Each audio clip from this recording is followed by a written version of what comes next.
Hi everyone, welcome back to my channel. अगर आप channel पर नए हैं तो चैनल को सब्सक्राइब कर लीजिए, वीडियो को लाइक कर दीजिए और नोटिफिकेशन बेल आइकन को प्रेस कर दीजिए।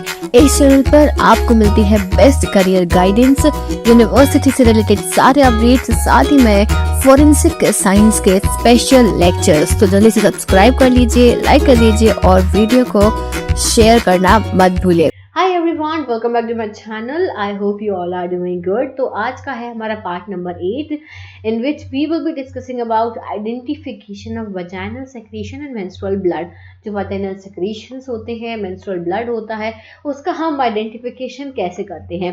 तो इसमें कुछ टेक्निक्स होती हैं जो मैं यहाँ पे आपको डिस्कस करके बताने वाली हूँ, जैसे ल्यूगोल्स आयोडीन स्टेनिंग होती है, केमिकल मेथड्स होती हैं आइडेंटिफिकेशन के लिए, कुछ इलेक्ट्रोफोरेटिक टेक्निक्स भी होती हैं, उन सभी के बारे में हम डिस्कशन करेंगे। इसके पहले ऑलरेडी 7 पार्ट आ चुके हैं फॉरेंसिक बायोलॉजी एंड सीरोलॉजी पे। तो अगर अभी तक आपने वो वीडियोस नहीं देखी है ना, तो उनको देख लेना क्योंकि बहुत इंपॉर्टेंट है। मैंने सीक्वेंस में ही सब कुछ पढ़ाया हुआ है, पूरी बायो सीरो मैंने यहाँ पे कवर करी है और आगे भी वीडियोस आने वाले हैं। ये बेसिकली ब्लड से रिलेटेड ये लास्ट पार्ट होगा। इसके बाद में हम अभी सलाइवा, फिर उसके बाद में ब्लड के अलावा सलाइवा, स्वेट, अदर सेक्रीशंस जो होते हैं, अदर बायोलॉजिकल फ्लूइड्स जो होते हैं, वॉमिट हो गया, फीकल मैटर हो गया, इन सभी के बारे में मैं आगे वीडियोस लाने वाली हूँ। तो वो वीडियोस भी ज़रूर देखना, पूरी फोरेंसिक बायो सीरो आपको यहाँ पे मिलेगी, ठीक है। और अभी तक चैनल को सब्सक्राइब नहीं कर, सब्सक्राइब कर लो, आपको फोरेंसिक साइंस रिलेटेड सारे वीडियोस मिलते हैं। तो चलो फटाफट स्टार्ट करते हैं और हम बात करते हैं बेसिकली हमें इनकी ज़रूरत पड़ी क्यों, वजाइनल सेक्रीशंस की और मेंस्ट्रुअल ब्लड के आइडेंटिफिकेशन की ज़रूरत हमें क्यों पड़ी। नॉर्मली ब्लड का हम कर रहे थे, फिर ये क्यों हमें जरूरत पड़ी, क्योंकि जब सेक्सुअल असॉल्ट का केस होता है, ठीक है, जब सेक्सुअल असॉल्ट का यहाँ पे केस होता है, उस टाइम पर हमें वजाइनल सेक्रीशंस और मेंस्ट्रुअल ब्लड की इंपॉर्टेंस समझ में आती है, क्योंकि उसी के थ्रू ही हम कंफर्म कर पाते हैं। जब हम इनका आइडेंटिफिकेशन करते हैं तभी हम पता कर पाते हैं कि सेक्सुअल असॉल्ट हुआ है या नहीं हुआ है। प्रूफ करने के लिए हमें ये एग्जामिनेशंस करने पड़ते हैं। तो वजाइनल सेक्रीशंस होते हैं, वो बेसिकली क्या होता है, अगर कोई सेक्सुअल असॉल्ट का केस है तो परपिट्रेटर पर ट्रांसफर हो जाते हैं वो सेक्रीशंस, वहां पर मिलने के चांसेस रहते हैं। वजाइनल सेक्रीशन जो है वो सस्पेक्ट के जेनिटल एरियाज पे अगर मिल रहे है, इसका मतलब ये हुआ है कि डेफिनेटली वहां पे सेक्सुअल इंटरकोर्स हुआ है, ठीक है। Occurrence indicates the occurrence of sexual intercourse. इसके अलावा कई ऑब्जेक्ट्स पर भी अगर मान लो मिला, किसी ऑब्जेक्ट पे मिला है, चाहे वो कोई भी ऑब्जेक्ट हो सकता है, इसका मतलब ये हो सकता है कि वजाइनल रेप हुआ है थ्रू फॉरेन ऑब्जेक्ट, ठीक है। एक सेक्शन है उसके अकॉर्डिंग, जो हमारा सेक्सुअल असॉल्ट के सेक्शंस होते हैं, उसमें ये भी लिखा गया है कि अगर किसी भी फॉरेन ऑब्जेक्ट को वजाइना में इंसर्ट किया जाता है तो वो भी सेक्सुअल असॉल्ट में काउंट किया जाएगा, ठीक है। तो ये भी रेप कहलाता है अगर कोई भी ऑब्जेक्ट इंसर्ट किया जाता है। अब ये सब चीजें हमें पता करनी है तो हमें डेफिनेटली वजाइनल सेक्रीशन और मेंस्ट्रुअल ब्लड का आइडेंटिफिकेशन करना होगा। तो हमें ये चीज तो समझ में आती है कि चलो वजाइनल सेक्रीशन इज ओके, कि हमें मिलेंगे vaginal secretion, but menstrual blood का आइडेंटिफिकेशन हम क्यों करें। ये क्वेश्चन दिमाग में आ रहा होगा कि हम मेंस्ट्रुअल ब्लड का आइडेंटिफिकेशन क्यों करें। तो मेंस्ट्रुअल ब्लड का आइडेंटिफिकेशन इसलिए जरूरी है क्योंकि कई बार होता है हमें ब्लड तो हमें मिल ही रहा है ना, क्राइम सीन से ब्लड तो मिल रहा है, सेक्सुअल असॉल्ट के केस में भी ब्लड मिल रहा है, लेकिन जो डिफेंस है ना, कोई विक्टिम नहीं, कोई सस्पेक्ट है, उसका जो डिफेंस है, वो डिफेंस ये आर्ग्यू कर सकता है कि भाई ब्लड स्टेन्स जो हैं वो किसी इंजरी की वजह से आए हैं, सेक्सुअल एक्ट तो हुआ ही नहीं है ना। कोई इंजरी हुई है, हाथ में इंजरी हुई है, सिर में इंजरी, पैर में इंजरी हुई है, वो खून मिला, वो है खून। ये मेंस्ट्रुअल ब्लड का ये सेक्सुअल केस कैसे आपने बोल दिया, ब्लड के थ्रू आपने सेक्सुअल एक्ट कैसे बोल दिया, इंजरी का खून हो सकता है, ऐसा डिफेंस बात रख सकता है। सो एट दैट टाइम हमें पेरिफेरल ब्लड यानी कि बॉडी के किसी और पार्ट से जो ब्लड है वो, और जो मेंस्ट्रुअल ब्लड है उसमें हमें डिफरेंशिएट करके बताना पड़ेगा। डिफरेंशिएट हमें क्यों करना जरूरी है, क्योंकि अगर रेप मेंसेस के टाइम पे हुआ है, यानी कि जो विक्टिम जो है उसका मेंस्ट्रुएशन चल रहा था, मेंसेस चल रहा था, मेंसेस का मतलब होता है कि पीरियड्स, जब पीरियड्स चल रहे थे उस टाइम पे अगर उसके साथ में असॉल्ट हुआ है और हमें वहां से ब्लड स्टेन्स मिले हैं और वो मेंस्ट्रुअल ब्लड है, तो हम इस बात से ये प्रूफ कर सकते हैं कि वहां पर सेक्सुअल इंटरकोर्स हुआ था और सेक्सुअल असॉल्ट का केस जो है वो बिल्कुल सही केस है। बात समझ में आ गई? तो इसीलिए मेंस्ट्रुअल ब्लड का आइडेंटिफिकेशन करना जरूरी है। ठीक है, चलो अब इसके बाद में हम आगे बढ़ते हैं। हम अब सबसे पहले बात करेंगे वजाइनल सेक्रीशंस की, कौन सी मेथड से हम आइडेंटिफिकेशन करते हैं वो देखेंगे। तो वजाइनल सेक्रीशंस है क्या? जब भी कोई सेक्सुअल एक्ट होता है या सेक्सुअल असॉल्ट का केस होता है तो वहां पर वजाइनल वजाइना से स्वैब लिया जाता है। जो स्वैब लेते हैं उसमें बेसिकली ग्लाइकोजेनेटेड सेल्स होती हैं with small number of parabasal cells. ठीक है, ग्लाइकोजेनेटिक सेल्स और पैराबेसल। अब जो ग्लाइकोजेनेटेड सेल्स है वो बेसिकली सुपरफिशियल लेयर, सब म्यूकोसा और स्क्वामस म्यूकोसा जो है ये पूरी आ जाती है, ये वाली लेयर्स, और उसके बाद में आपकी आती पैराबेसल लेयर। तो ये जो पार्ट है इतना स्वैब कलेक्ट किया जाता है। In addition to vagina, glycogenated squamous epithelial cells जो है, जो स्क्वामस एपिथेलियल सेल वजाइना में प्रेजेंट है, वो सेम सेल्स कहाँ पे मिलते हैं? ओरल कैविटी में भी, फेनिक्स, ईसोफेगस, एनस और एपेक्स ऑफ द यूरेथ्रा में भी मिलते हैं। तो ये तो इतनी सारी जगह मिलते हैं। तो डिफेंस फिर ये बात बोल सकता है कि आपने ये कैसे बोल दिया कि हमें स्क्वामस एपिथेलियल सेल्स मिले हैं तो ये सेक्सुअल असॉल्ट है? ये आपने कैसे प्रूव कर दिया? क्योंकि ये तो ओरल कैविटी में भी है, फेनिक्स में भी है, ईसोफेगस में भी है, हर जगह है, तो आप ये नहीं बोल सकते हो। तो इसीलिए वजाइनल एपिथेलियम सेल्स में क्या अलग है? ये अलग है कि वजाइनल एपिथेलियम सेल्स में एस्ट्रोजन नाम का हार्मोन प्रेजेंट होता है। तो ये डिफरेंशिएट करता है बाकी के सेल्स से। वजाइनल स्वैब में जो एपिथेलियल सेल्स है उनको ये डिफरेंशिएट करता है। ठीक है, अब देखो हम कौन सी मेथड के थ्रू ये पता कर सकते हैं। तो हमें लगानी है ल्यूगोल स्टेनिंग मेथड, हमें यहाँ पे परफॉर्म करनी है। ल्यूगोल स्टेनिंग मेथड में रिएजेंट प्रिपरेशन में आपको चाहिए आयोडीन 1 ग्राम, पोटेशियम आयोडाइड 2 ग्राम, डिस्टिल वाटर 200 ml। ये हमारे पास में रिएजेंट्स हो गए। अब इसको हम क्या करेंगे? Dissolve the potassium iodide in water and add iodine. Potassium iodide को वाटर में डिजोल्व करो और फिर उसमें आयोडीन ऐड कर दो। ठीक है, प्रोसीजर बहुत सिंपल सी है कि हमें स्मेयर बनाना है। स्मेयर यानी कि हम स्लाइड जो बनाते हैं। स्लाइड कैसे बनाते हैं कि हमने अपना ग्लास स्लाइड लिया, ठीक है, ग्लास स्लाइड पे हमने अपना क्वेश्चन मटेरियल डाला, डालने के बाद में हमें उस स्मेयर को फिक्स करना है। फिक्स करने के लिए हम क्या करेंगे? हल्की सी हीटिंग करेंगे। हीटिंग करी तो वो सूख गया, वो वहां पे फिक्स हो गया। अब उस स्लाइड को आप रख दोगे साइड में भी ना तो वो खराब नहीं होगा थोड़ी देर के लिए, तो वो फिक्स हो गया। अब हम उसमें क्या करेंगे? स्मेयर में ल्यूगोल आयोडीन सॉल्यूशन, ये जो हमने सॉल्यूशन बनाया है ये हम उसमें डालेंगे फ्यू ड्रॉप। ठीक है, और फिर क्या करेंगे? Add an equal volume of water to it. Lugol iodine solution जितना डाला है उतना ही हम उसमें वाटर डालेंगे। ठीक है, हमने पानी डाल दिया। अब क्या करेंगे? इसके बाद में क्या करो आप? फोर्थ स्टेप में उस पर कवर स्लिप डालकर कवर कर लो। Make sure that there are no bubbles in the, ठीक है, कवर स्लिप के अंदर कोई भी बबल्स ना हो। बहुत आराम से कवर स्लिप डालना है। फिर इसके बाद में उसको 3 से 5 मिनट तक रूम टेम्परेचर के लिए छोड़ दो स्लाइड को। And then observe microscopically, microscope में ऑब्जर्व करो 200 से 400 एक्स की मैग्निफिकेशन पे आप उसको ऑब्जर्व करोगे तो आपको जो है यहाँ पे क्या दिखेगा? स्क्वामस एपिथेलियल सेल्स दिखेंगे विथ हाई ग्लाइकोजन कंटेंट। अब notably vaginal and penile urethral epithelial cells आपको मिलेंगे। पेनाइल यूरेथ्रल एपिथेलियल सेल्स आपको देखने को मिलेंगे विच एग्जिबिट अ चॉकलेट ब्राउन और टैन कलर। चॉकलेट ब्राउन या टैन कलर में आपको दिखेंगे। अदर एपिथेलियल सेल्स अगर प्रेजेंट हैं, वजाइनल सेल्स हैं, तो क्या कैसा मिलेगा आपको? ब्राउन कलर मिलेगा। अगर दूसरे सेल्स हैं, कोई और एपिथेलियल सेल्स हैं, तो येलो या गोल्डन कलर आपको देखने को मिलेगा। ये डिफरेंस इसमें आपको समझ में आ जाएगा। ये मेथड क्लियर हो गई। अब एक और मेथड आती है which is known as dense staining method.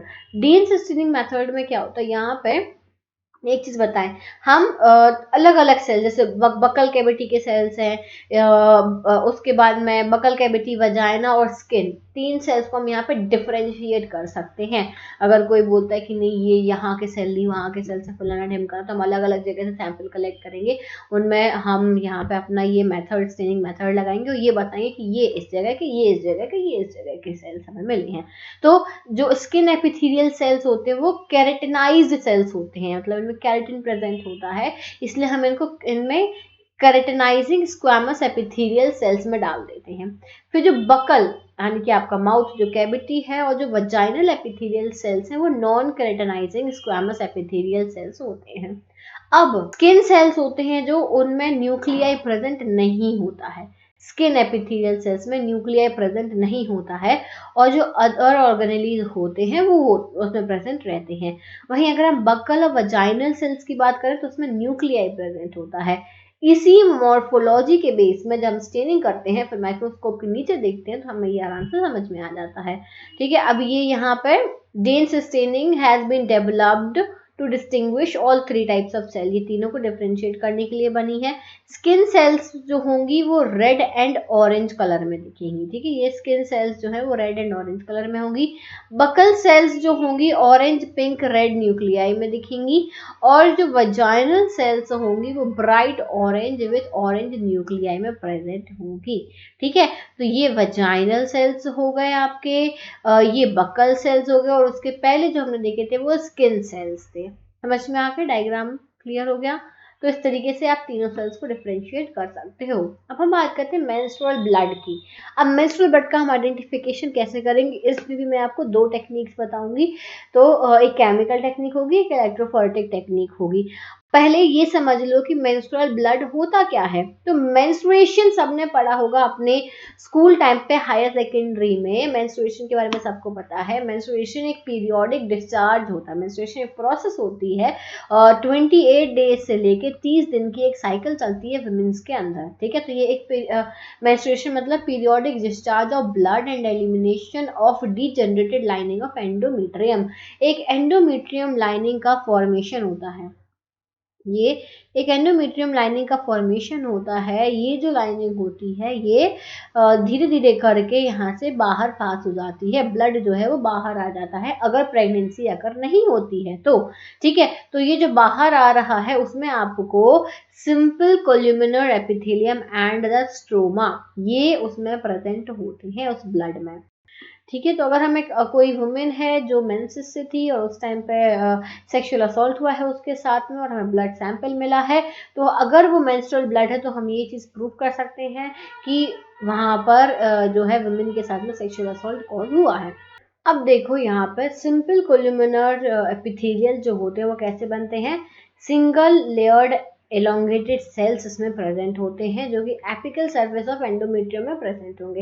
Endometrium lining होती है जो रप्चर होती है और जो ब्लड होता है वो बाहर आता है। ठीक है, तो ये सिंपल कोल्यूमिनर एपिथेलियम में सिंगल लेयर्ड एलोंगेटेड सेल होती हैं। स्ट्रोमा जो होता है उसमें कनेक्टिव टिश्यूज होते हैं, और स्पाइरल आर्टरीज भी प्रेजेंट होती हैं। ये स्पाइरल आर्टरीज जो है are small arteries that ascend through the endometrium and form a coil-like structure which supplies blood। ठीक है, ये इतना इंपॉर्टेंट नहीं है, हम बहुत ज़्यादा इस पर बात नहीं करेंगे। हमारा मेन फोकस ये है कि हमें ये पता लगाना है कि हम मेंस्ट्रुअल ब्लड का आइडेंटिफिकेशन करें तो करें कैसे, उस पर फोकस देना है। तो चलो हम बात करते हैं पहले नंबर केमिकल मेथड की। केमिकल मेथड में सबसे पहला स्टेप ये है कि सलाइन एक्सट्रैक्ट लो स्टेन का। ठीक है, saline extract of the stain is made up to का मतलब ये होता है कि जितना भी एक्सट्रैक्ट आपको मिला है, ठीक है, हमें ये एक्सट्रैक्ट मिला है तो हम इसको 2 ml तक पानी डाल के, डिस्टिल वाटर डाल के मेकअप करेंगे। ठीक है, made up to 2 ml, 2 ml तक बना लेंगे, फिर हम उसको 2 टेस्ट ट्यूब्स में ट्रांसफर कर लेंगे, test tube number 1, test tube number 2। ठीक है, दोनों दो डिफरेंट टेस्ट ट्यूब में ट्रांसफर कर लेंगे। नाउ टेस्ट ट्यूब 1 में, ये जो 1 नंबर का टेस्ट ट्यूब है इसमें आप ऐड करोगे fresh human fibrin. Fresh human fibrin हम इसमें ऐड कर देंगे। फ्रेश ह्यूमन फिब्रिन हमने डाला और इसको हमने इंक्यूबेट कर दिया 37 डिग्री सेल्सियस पे 24 घंटे के लिए। ठीक है, इंक्यूबेट करके छोड़ दिया। अब degree of fibrinolysis is determined by difference in nitrogen content present in the test tube. अब नाइट्रोजन कंटेंट कितना क्या प्रेजेंट है उस पर डिपेंड करता है। मेंस्ट्रुअल ब्लड में फिब्रिनोजेनेलिटिक एक्टिविटी आपको देखने को मिलेगी। मेंस्ट्रुअल ब्लड जो है वो फिब्रिनोलिटिक एक्टिविटी शो करता है। The value of menstrual blood is suggested to be 10 milligram per 100 ml और अबव। अगर मेंस्ट्रुअल ब्लड अगर 10 मिलीग्राम पर 100 ml प्रेजेंट है 100 ml में 10 मिलीग्राम प्रेजेंट है, फिब्रिनोलिटिक एक्टिविटी शो हो रही है या उससे ज़्यादा भी प्रेजेंट है, तभी हम उसको मेंस्ट्रुअल ब्लड का नाम देंगे। ये एक प्रोसीजर होती है। एक और दूसरी टेक्निक होती है जिसे हम बोलते हैं इलेक्ट्रोफोरेटिक टेक्निक। इलेक्ट्रोफोरेटिक टेक्निक में हम क्या करते हैं, soak the stain in 1% HCl to prepare the extract. हमें जो स्टेन मिला है, कपड़े पे मिला है, किसी ऑब्जेक्ट पे मिला है, फाइबर है हमारे पास में, मोस्टली कपड़ा ही मिलता है, बेडशीट मिलती, क्लोथ्स मिलते हैं, तो हम उसको क्या करेंगे 1% HCl में डोब के रखेंगे। सैचुरेटेड सॉल्यूशन होना चाहिए एकदम। फिर हम क्या करेंगे 0.4 ml एक्सट्रैक्ट उसमें से लेंगे और equal amount of non menstrual blood उसमें मिला देंगे। नॉन मेंस्ट्रुअल ब्लड यानी नॉर्मल ब्लड जो है वो उसमें हम मिला देंगे। Now take the half amount of fresh fibrin. Fresh fibrin लो, उसमें टेस्ट ट्यूब में ऐड करो और इंक्यूबेट करो 37 डिग्री सेल्सियस पे 24 घंटे के लिए।